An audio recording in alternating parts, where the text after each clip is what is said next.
तर यादव जे काही घराणं आहे म्हणजे जाधव ना. जाधव याचा जो झालं जाधव घराणं हे मी याचा जेव्हा यादव कुळाचा जेव्हा अभ्यास करत होतो, जाधव घराण्याचा विचार जेव्हा मी करत होतो, तेव्हा अगदी महाभारतामध्ये त्यांचा उल्लेख मला सापडतो.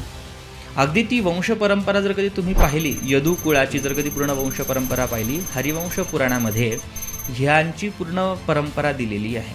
यादव घराण्याचं जे कुळ जिथून सुरू झालं हे सोमवंशीय क्षत्रिय, आणि त्यामुळे त्यांच्याच कुळामध्ये भगवान श्रीकृष्णाने जन्म घेतला म्हणून त्याला हरिवंशसुद्धा आपल्याला संदर्भ भेटतो.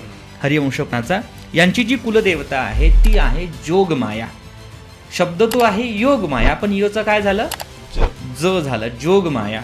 मुखी तिची त्यांची कुलदेवता विंध्यवासिनी परमेश्वरी.